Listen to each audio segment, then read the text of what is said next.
Hello বন্ধুরা, Kolkata night Riders আইপিএলের যাত্রা শুরু করেছেন সাকিব আল হাসান। তখন থেকে বাঙালির অনেক জায়গা করে নেয় কেকেআর, কিন্তু মাঝে কয়েক আসর সাকিবকে রাখেনি কলকাতা। এখন পাল্টে যায় প্রেক্ষাপট, তবে দ্রুত বেশি স্থায়ী হতে দেখেনি কলকাতা। 2021 সালের পর ফের সাকিবকে দলে নিয়েছে কলকাতা দলটি।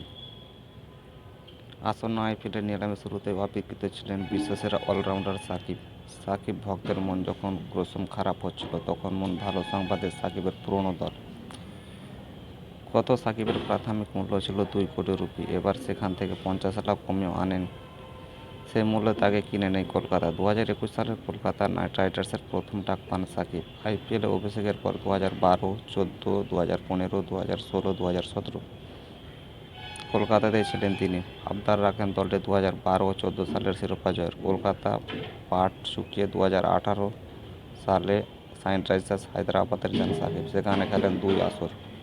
2021 সালে আবার কলকাতা ফেরা সাকিব নাইট রাইডার্স জার্সি গায়ে 57টি ম্যাচ খেলে 28টি উইকেট শিকার করেন।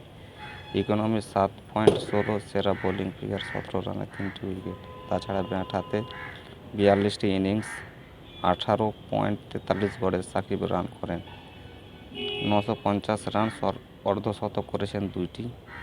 সাকিবকে দলে নেওয়ার প্রসঙ্গে মাইসুর বলেন, সাকিবকে সম্পর্কে আমাদের সকলের ধারণা যে কি মানে ক্রিকেটার। সে যখন কলকাতায় ছিল তার সঙ্গে আমাদের সম্পর্ক বেশি ভালো ছিল। দলের হয়ে সবসময় পারফর্ম করেছে। সে আমাদের 3 বিদেশি ক্রিকেটারকে পারফর্ম করার প্ল্যাটফর্ম দেবে। গুরবাজ আছে যে কিনা ভালো ওপেনার ব্যাটসম্যান, নারিন আর রাসেল তো ব্যাট বল দুটোতেই পারফর্ম করে। আর সাকিব বাঁহাতি স্পিনের দলের ভারসাম্য নিয়ে আসে। এমন কে সে ব্যাটিং করে, আমরা নিলামে এমন কাউকে খুঁজছিলাম, আর সাকিবকে পাওয়ার দলের জন্য বড় প্রাপ্তি। সে অনেক অভিজ্ঞতা। কলকাতায় একাদশের কোন 4 বিদেশি খেলবেন তা মাইসুরের কথাই স্পষ্ট হয়ে গিয়েছে।